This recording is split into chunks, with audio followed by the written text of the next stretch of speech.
Hi! Hello! ఎలా ఉన్నారు అందరూ?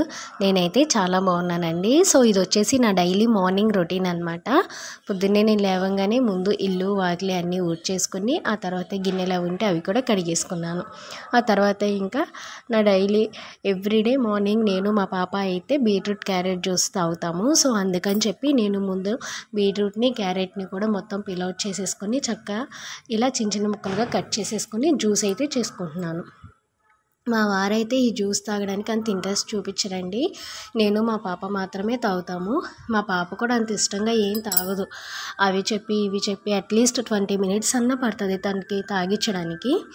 ఇంకా వగరు ఉంటుంది కదా బీట్రూట్ వేస్తే, అందుకని చెప్పి నేను బీట్రూట్ హాఫ్ పీసే వేస్తాను. ఎక్కువ క్వాంటిటీ క్యారెట్ పీసెస్ అయితే వేసుకుంటా. అప్పుడు అంత వగరుగా ఏం అనిపించదు. ఇంకా నేను జ్యూస్ చేసుకుంటుంటే ఈలోపు ఇంటి దగ్గరికి చేపల అమ్మాయి అయితే వచ్చేసింది. ఇంకా మా వారు తనని పిలిచి రొయ్యలు అయితే తీసుకుంటున్నారు. మా పాపకి రొయ్యలు అంటే చాలా ఇష్టం అండి. ఇంకా మొత్తం తనే చేస్తుంది, మనమేం చేయవసరం లేదు, రొయ్యలు చేసి ఇస్తుంది అనమాట. సో ఇవి వచ్చేసి 100 రూపీస్ అనమాట. మీ ఊర్లో ఎంత చార్జ్ చేస్తారో నాకు కింద కామెంట్ సెక్షన్లో కామెంట్ చేయండి. ఇంకా రొయ్యలన్నీ కూడా తనే చేసేసి మొత్తం వచ్చిన వేస్ట్ అంతా కూడా కవర్లో వేసుకొని వేరే చోట పడేస్తుంది. మేము బందర్లో ఉంటున్నామనే కానీ ఇక్కడ రొయ్యలు, చేపలు అన్నీ బాగా దొరుకుతాయి. దొరికిన కాస్ట్ కూడా ఎక్కువేనండి, అంత తక్కువేమీ ఉండదు. ఇంకా చేసి తనే క్లీన్ చేసేస్తుంది. సో అవి మొత్తం ఆ రొయ్యలు అయితే వచ్చినాయి. ఇవంతా కలిపి 100 రూపీస్ మాకు. ఇంకా అవి తీసుకుని లోపలికైతే వచ్చేసాను. వచ్చేసి ఇంకా ఇందాక కట్ చేసి పెట్టుకున్న బీట్రూట్, క్యారెట్ ముక్కలు ఉన్నాయి కదా, వాటిని ముందు జ్యూస్ అయితే చేసేసుకుంటున్నాను. జ్యూస్ చేసేసుకుని నేను, మా పాప చక్కగా తాగేసాము. ఇంకా ఆ తర్వాత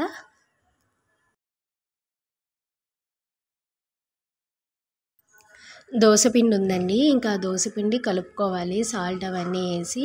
సో ఇంకా వేరే బౌల్లోకి తీసి దోసపిండి మొత్తం అందులోకి ట్రాన్స్ఫర్ అయితే చేసుకుంటున్నాను. ట్రాన్స్ఫర్ చేసేసుకుని అందులో కావాల్సినంత ఉప్పు, వాటర్ కూడా వేసి మంచిగా మిక్స్ చేసేసుకుంటున్నాను.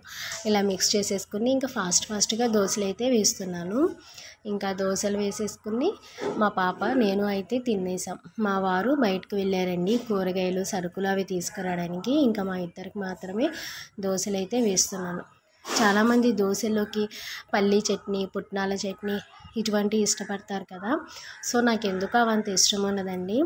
టమాటా చట్నీ, పచ్చిమిరపకాయల పచ్చడి ఇలా ఉంటాయి కదా మనం ఇంట్లో చేసుకునే పచ్చళ్ళు, దొండకాయ పచ్చడి కానీ ఇలాంటివి నాకు ఎందుకు అలాంటి పచ్చళ్ళు అయితేనే ఇష్టం.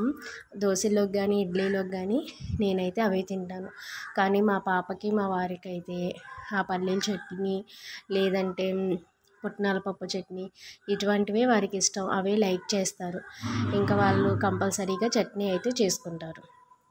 ఇంకా తనకు వచ్చేసి మొన్న చేసిన పల్లీ చట్నీ ఉంటే ఇంకా అది వేసేసాను. ఇదేమో నిన్న వినాయక చవితి రోజు పప్పు, టమాటో వండుకుని దొండకాయ చట్నీ చేసుకున్నాము. సో నేనేమో ఇంకా ఆ దొండకాయ పచ్చడి వేసేసుకుని టిఫిన్ అయితే చేసేస్తున్నాను. సో ఇది మా బ్రేక్ఫాస్ట్ ఇంతటితో. ఇంకా మా పాపకి యాక్టివిటీస్ ఇచ్చారని చెప్పాను కదండి. సో ఇది ఈవీఎస్ అనమాట. నైట్ అంతా చేశాను, 12 o'clock అలా అయిపోయింది. ఇంకా మొత్తం ఇవంతా బోర్డర్స్ నీట్గా వేసి మధ్యలో అవేమో పిక్చర్స్ అవి అంటించాలన్నమాట. వెనక పేపర్ ఉంటుంది, అది తీస్తే అంటిస్తే సరిపోతుంది. ఇంకా ఈ పేపర్ ఒకటే వేయాలి, ఇది కూడా వేస్తే ఈవీఎస్ కంప్లీట్ అయిపోతుంది. ఇంకా ఈరోజు ఏదో ఒక టైంలో చూసుకుని ఇది కూడా కంప్లీట్ చేసేయాలి. ఇంకా నేను అవి చేస్తూ ఉండగా మా వారైతే మటన్ తీసుకొచ్చారు. ఇంకా ఒక పొయ్యి మీదేమో దోసకాయ మటన్ వేసాము, ఇంకొక పొయ్యి మీదేమో మటన్ కర్రీ వేసాము. ఇంకా తర్వాత నిన్న పప్పు, టమాటో వండామని చెప్పాను కదా, అవి కొంచెం మిగిలినాయి. చూడండి నా కిచెన్ అంతా ఎంత గజిబిజిగా ఉందో. ఇంకా ఆ పప్పునైతే ఈరోజు పప్పుచారుగా చేసేసుకున్నాం. ఇక్కడ మా పాప పుదీనా ఒలుస్తుంది, మీ అందరికీ హాయ్ చెప్తుంది. చిన్న చిన్న పనులు ఇస్తే బాగానే ఇంట్రెస్ట్గానే చేస్తుందండి, ఒక్కొక్కసారి బాగా విసిగిచ్చేస్తుంది. So mutton curry ready. ఇది పప్పు మిగిలితే పప్పుచారు చేసుకున్నామని చెప్పాను కదా, సో అదనమాట. బాగుంటాయి, టేస్ట్ కూడా చాలా బాగుంటుందండి. అప్పుడప్పుడు మనకి పప్పు మిగిలిపోయినప్పుడు వేస్ట్గా పడేస్తాం కదా, ఫ్రిడ్జ్లో పెట్టుకుని నెక్స్ట్ డే అలా పప్పుచారు అయితే చేసుకోవచ్చు. ఇదేమో దోసకాయ మటన్, ఇది కూడా రెడీ అయిపోయింది కర్రీ. ఇంకా వేరే పొయ్యి మీద రైస్ కూడా పెట్టేసుకున్నాను నేను. ఇంకా ఇది ఈరోజు మా లంచ్ అయితే.